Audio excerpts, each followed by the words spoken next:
Welcome to Rock Your Reinvention, where I help high-achieving career women like you get unstuck, make your corporate exit strategy, and successfully transition to your next chapter. Hi, I'm your host, Karen Freeland, a certified life coach and corporate exit strategist.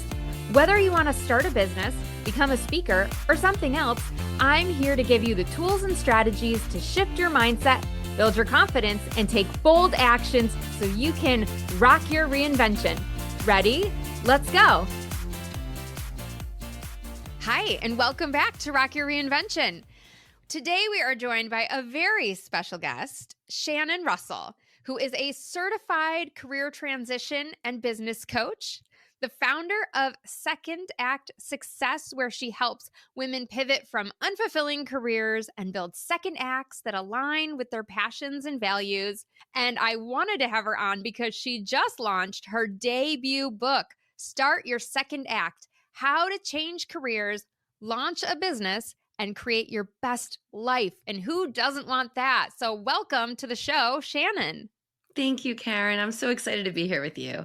Me too. I mean, we're biz besties. So, but behind the scenes, right, we're always like, what's going on in your business? What's going on in your business? Because we both have very similar passions for helping women and helping them make those successful career transitions. So I'm so excited to get to chat with you today and highlight your work because I'm a big fan of yours. Thank you. Same right back at you. So let's start with that defining moment. What was going on that got you to where you are today and having this business and writing this book? Tell us a little bit about that. Yeah, you might have heard me say this before, but I was working in television. I had 16 years as a television producer, and there was this one defining moment. I was 8 months pregnant with my youngest son, and I was running through the Times Square subway station trying to get the bus so I could commute back to pick up my 3-year-old from daycare in time. And it was just this moment in tears where I was like, I can't do this anymore. I can't do this anymore. And that's when I started thinking, like, what else can I do? You know, leaving that dream job that I've dreamt about since I was 5 years old just no longer was filling me up. And that's where everything shifted for me. Yeah. And I'm so glad you said that dream job, right? Mhm. Because there was a season of life, there was a time for you where working in television was the dream job. It was a total fit and you loved it, right? Loved it. Yep, absolutely. Yeah. But then we But then change. kids, yeah, it's like kids just changed for me. My kids just changed my perception on what was important and what I wanted to focus on. And Karen, I had missed my 3-year-old. Well, when he was 1, I missed his first birthday. I missed the first Halloween. And those still haunt me. And I kept thinking, like, I don't want to do this again. And so my priorities, I think at that point in my life shifted. And I Yeah. said, okay, well, let me celebrate what I was able to do and figure out what I can do next. Yeah. And I think that that's such a great way to look at it, right? Like celebrate what you've been able to accomplish, but then realize like we change as people too, right? Like our Yeah. priorities change, the things around us change. Having kids, creates change. And there's nothing wrong with that. And we're Mm-mm. not stuck. And so obviously then you're in this situation. We've all been there, right? The tears. And it's like, what do you do? So did you just like suck it up for a while? Or were you like in that instant, like, no, I'm making a change? Well, I had my son. I went on maternity leave, and I can tell you, I was walking through the mall because it was March and freezing. And I was walking him, and I got a phone call that my television show was canceled. And so in television, you really go from project to project. And in that moment, I said, my instinct was to pick up the phone and get the next job. And I said, no, I'm going to use this as a sign from the universe that this is what I'm supposed to do. I'm supposed to figure it out. And so that's when my head started spinning and I started thinking, like, what else can I do that's outside of Hollywood or New York City? And I just started thinking and really writing down all my skills and experience and doing the whole thing. And it was probably 6 months after that I started thinking about entrepreneurship and really started going towards that route. And I opened my first franchise business. And then a few years into that, I opened my coaching business. So once I saw that, wow, I can do this, it just kept going from there. Yeah, that's one of the things I talk about in my book is the domino effect, right? So it's like that first change is like knocking that first domino down. And then all of a sudden from there, other changes become so much easier to make. Oh, you're so right. Absolutely. Because it gives you that confidence and you're like, wow, I did it. I got out of where I was. I started something new. I want to do it again and again. And you're right. Yeah. It is a domino effect. Now, when you say it like this, it all sounds very easy, right? Like, well, then I just decided I want to get into entrepreneurship, but I know that it wasn't probably that easy. So, No. what were some of the helpful mindset shifts that you had to make, or the tools that you used to help you successfully rock this reinvention? Well, great question because I was not smart enough to rely on someone and I was really in a silo. Like we are now, like now you and I will get a coach any day of the week to help us along faster and cheaper. But for me, I was alone. My husband is a television producer, all of my friends. So everyone was like, what are you doing? Like, why are you walking away from this? And I had to sit there alone, listening to podcasts, figuring it out. And I actually took a 9 to 5 job, which I don't like to talk about a lot because it was so toxic and awful. But I did get a 9 to 5 job as a project manager locally to my home in New Jersey.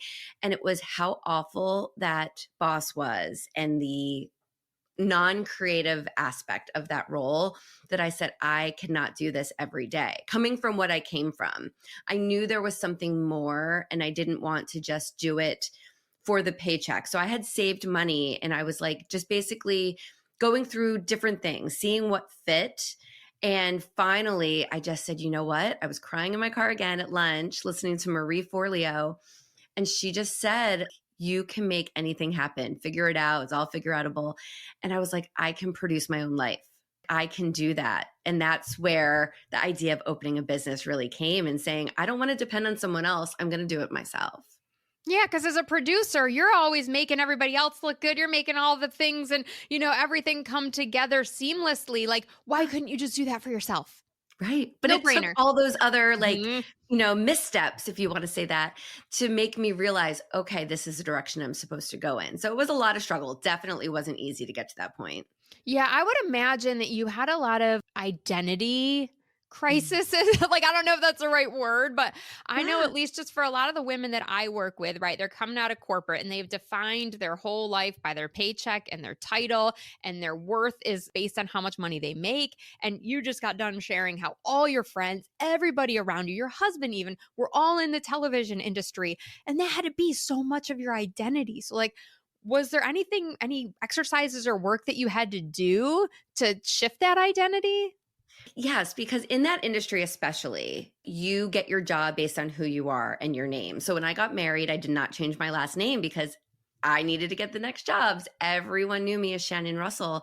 So it really is a part of who you are and something that I was very proud of because it is something I worked so hard for to achieve, where I landed. But I started looking at it like I mentioned earlier as more of a celebration, like check the box. I was able to do that. There's a lot of people who don't achieve their childhood dreams. So I was able to do it, celebrate. Now what's next? And I just kind of listened to everyone's hesitations, the naysayers, and, are you sure? Are you sure? And I said, yes, I'm sure. I want a new adventure. Mm, I want to reinvent myself. Like this mm. is for me, not for you. And I just looked at it like that was kind of a now or never moment for me to try while my kids were little. And yeah, I just made myself feel confident in myself and kind of shut everyone else out. I wish I had some like amazing book or something that I read that taught me that, but it was just I think I've always been a self-aware person and it was really Mhm. tapping into that at that stage of saying no, you can do it and worst comes to worst, I go back to TV because I really did a lot of work on myself of saying I'm still that person. I'm just adding another title to my name. And I think when you start thinking of it like that, it becomes a challenge and it's exciting. And it's like, what else can I add to my name? Another title. Let's do this, and it becomes Yeah. fun. That person isn't necessarily gone. Like, that piece No, of you, like, it's not like that whole piece of you just died off, right? Like, no. you can always go back to that. You can always tap into those strengths, and I'm sure you use those skills all the time. Oh, yeah. And it's like, that's why I think I love producing a podcast because it brings all of that creativity and that production. And honestly, Karen, I joke all the time, but it's not a joke that if Oprah called, like I'd go back to producing tomorrow. If something happened, I was actually at an MTV reunion last week and people were asking me how the business is going and all, could I help them? Because a lot of my friends are ready to leave the entertainment industry. And I was saying, like, I'm up to freelance. If there's an opportunity, like, give me a call. Like, why not? Why not do all of the things in this one life that we're given? Because I still know how to do that. Same with your clients. They can leave corporate, they can try something new, and they can still be that person. Yeah, or consult on the side or whatever. Yeah. Like, it doesn't have to be all or nothing. And I think sometimes we No. get so black and white in our minds that like it's this way or it's that way when it's like, oh, it could be anything that we want it to be. Yeah. It Okay. makes life more exciting, I No, think. I agree. Absolutely. Yeah. Otherwise, we're like so one dimensional. I mean, Mhm. really, when I was in corporate, I was one note Karen, right? Like I was a workaholic, stressed out mom. Like that was it, Yeah. right? And oh my gosh, Yeah. it's amazing. I can't sometimes I'm like, I can't believe that was my life. Like I watch people when I'm driving the kids to school in the morning walking into an office building and I'm like, how did I do that? How did I do that for so many years of my life? I could never do it now. No. You didn't know any better then, and You're right. now you look and you're like, "Wow, like, Yeah. what a difference." You can't imagine it sometimes until you're on the other side Yes, because it just exactly. feels so foreign. Yeah, for sure. Okay, your book. Oh my goodness. Start your second act. So good. You have a process in there that you talk about called YouMap. I've never heard of this before. So Yeah. tell us what this is and why it's so important to use when you're making a career change. So I got certified in YouMap. It's a career assessment maybe 3 years ago now, and I just fell in love with it because it just helps you, and you know this, like, when you start thinking about what else you can do, everything looks greener. Like you're Mhm. just jumping at whatever that shiny object is. So I wanted my clients to really have this roadmap that they could look at to make sure that they don't just jump into something just to make that change, but it was the right something for them. So UMAP really does that. It really aligns everything together and it's been a great way to work with people. So I will do that with every client I work with and then some people come to me just to get the UMAP and then they have it and they take that with them for their, job interviews or starting a business, whatever they want to do with it. So it's a really great tool. And I wanted to touch upon it in the book because I think there's so many great assessments out there. And just to allow the reader to say, well, yeah, maybe I do need to tap into what I'm really good at and what I want to do during this second act, because we can be a little bit choosier at this stage in Yeah. life about what it is we're moving into. Oh, I agree. And we cannot overlook our values. And I think Mm, a lot of times we say we value something, but our actions actually tell a very different story.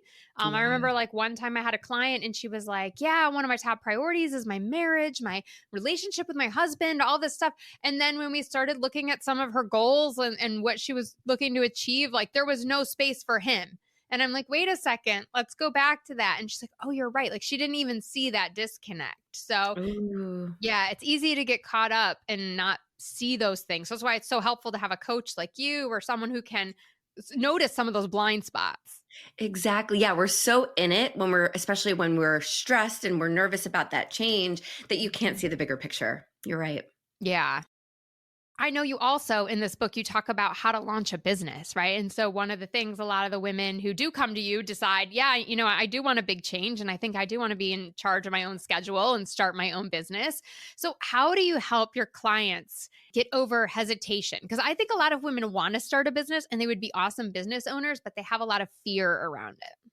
There's a lot of fear, yes, and you and I know that from starting our own businesses, but I think in the book, I really want to have people understand that they have skills and experience that they are taking with them, it's transferable, and that they can use it to create a business that helps others. So if you're an accountant at a firm, why not go out on your own and have an accounting firm of your own that's online if you want to, so you can look at your non-negotiables and really what you want at this stage in your life and your career and build a business based on that.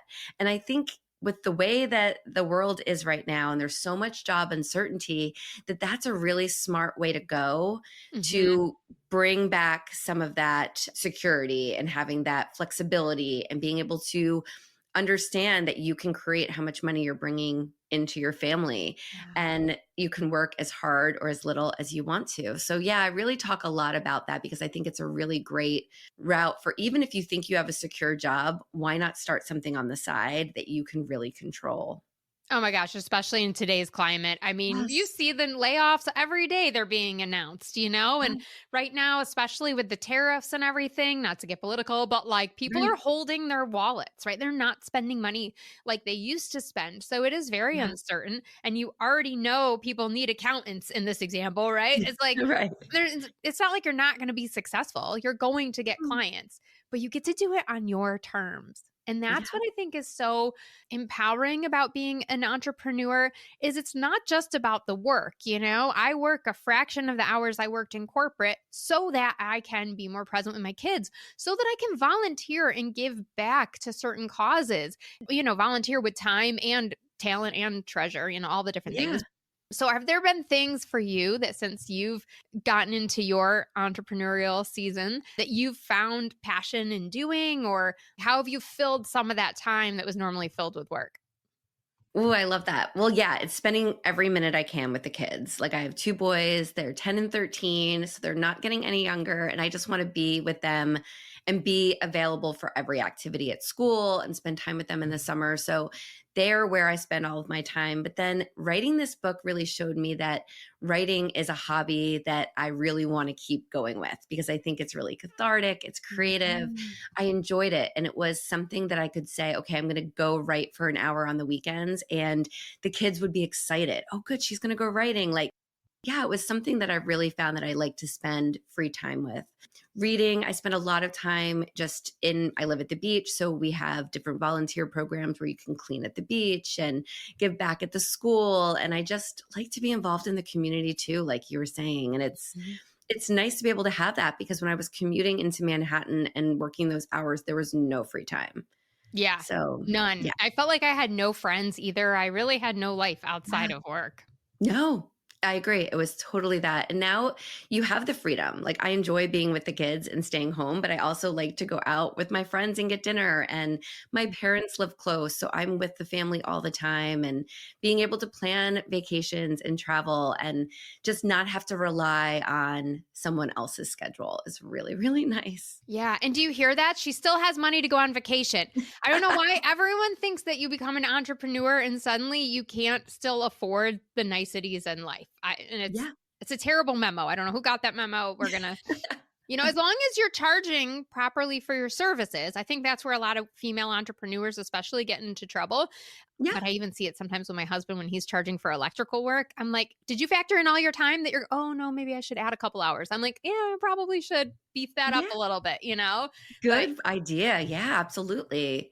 And like you can have different streams. Like you and I have our books and we have the podcast and I speak a lot more now on stages and that brings in money. So when you've got like different revenue streams as a business owner, it not only gives you more creative freedom and you get to create more of what you're offering, but it does bring in a little bit more money too between all those streams. So you can absolutely. do as much or as little as you want. Yeah. I know, it's so flexible. It's like a dial. You can turn it up, you can turn it down with whatever season of life, right? It's summer now, Yes. so I'm kinda like in the turn down phase. And then Yes. come August, September when they go back, boop, I can ramp it back up. Absolutely. So let's talk a little bit about being an author now. What is one of the biggest things, or even, I guess, entrepreneurship, but what's one of the biggest hurdles or challenges that you've had to overcome in this journey?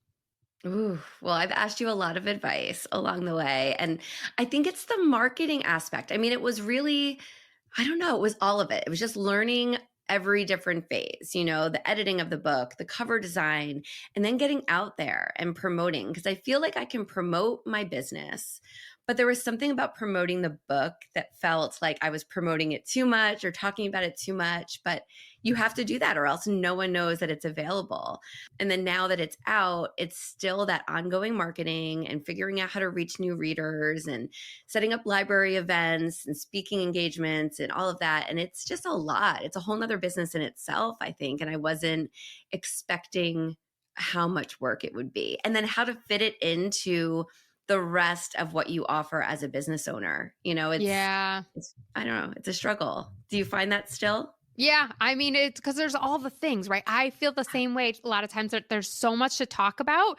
Like, oh, I just spoke at this event. Oh, don't forget to buy my book. Oh, but do you want to coach with me? Oh, don't forget to listen to my podcast episode. And it's like, I feel like it's all over the place. So I don't think we're alone in that. I don't know if there's Yeah. a right answer or a silver bullet. So I just keep throwing it all out there. Hoping Same. Yeah. something sticks.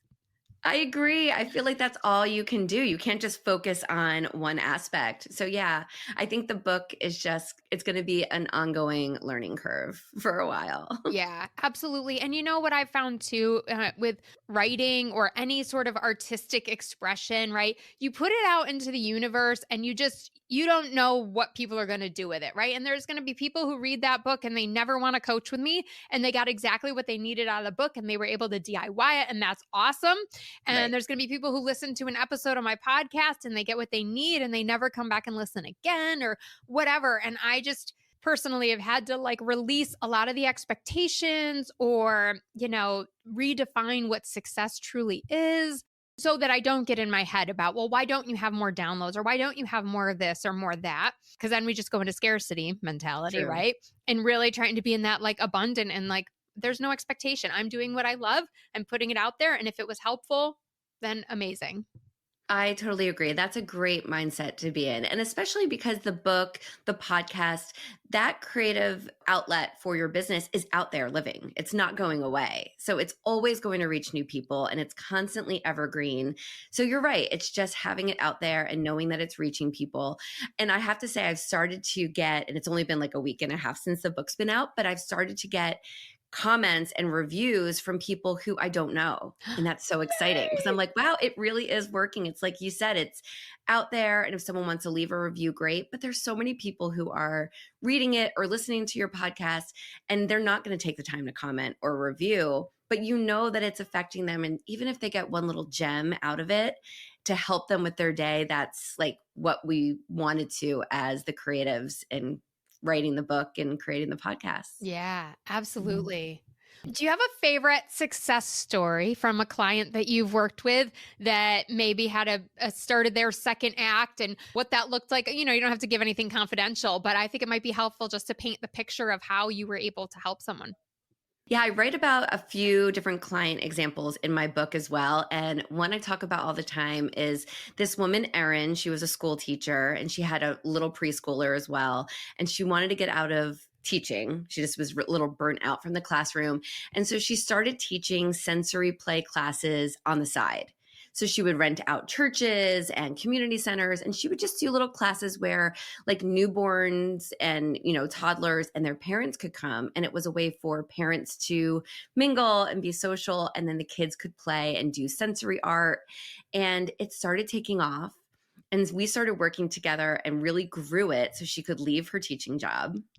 And then she said, after I forget how many months, maybe 6 months, she said, I want to open a brick and mortar. I want to have a community center of my own.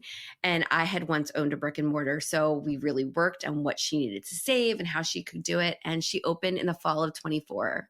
That is Yeah. amazing. It's a beautiful space and she's really making it for the parents as much as the kids. So she created a co-working space so parents can rent desks and co-work while someone's watching their kids or toddlers. And Wow. it's just a wonderful space and it's her dream. Like it's something, her vision, and it came to life. So I think That is that's a great cool. story. I love when people just see the vision, right? And you have to have that vision. You have to know what you want, what you're going for, that North Star. How you actually end up getting there is probably going to take a couple of detours because that's just life and business, right? But Yes. if you can have that vision and you can imagine it, you can create it. Like there's a way. And it's not going to be overnight. It Nope. definitely took her time. But if you've got that roadmap and you're working towards that end goal, I mean, it's amazing what you can accomplish. This is so good. Everyone, go get the book, start your second act. And last word always to you, if you could say one thing to the woman who knows she wants a change, but isn't sure how to get started, what would you say? Give yourself grace. Know that you're worthy of caring about yourself and what you want, and just start researching and take a couple of little steps, but you're worthy. You don't have to wait until that perfect time because it may never come. So start now. Oh, okay. Just in case you missed what she said, do not wait for the perfect time. It may never come. It is so true. And many of you know, one of my friends passed away last year, tragic car accident, age of 44.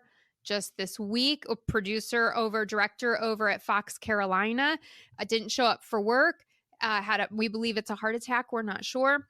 And so I just got the news this week about it, but I was literally just joking with him the other day. And I had this shirt on when I went in for the news. And I said, look, I got my Fox Carolina blue on. And we're laughing and having a good old time. And it's just like the next day you're gone, right? So it's like, don't put off your dreams. If you are even a slightest bit not loving everything about your life, like it's time for a change. It's time for something better. Now's the moment. Absolutely. I'm so sorry about your friends. Oh, thank you so much. I appreciate you. So go get that book. Don't wait any longer. Start your second act. Where's it available, Shannon? It's available on Amazon, Barnes & Noble, really anywhere online that you get books. Yeah. And if people want to connect with you or learn more, where's the best place for them to go? They can go to secondactsuccess.co. That has links to my book, ways to work with me, and lots of free resources too. As always, it's so fun chatting with you. Thank you for sharing all this wisdom with us today. And I know it's going to really help a couple people get unstuck and figure out their second act. Oh, thanks so much for having me, Karen. I will talk to you all day, every day. It was so much fun. Likewise. Thanks for tuning in. I hope you're inspired to take action by committing to one of the tips or strategies we talked about in today's episode. If you want more accountability and support, I've got your back. Book a complimentary Empowered Exit Strategy call today. Visit KarenFreeland.com to learn more and book your 45-minute session. Until next time, stay fabulous.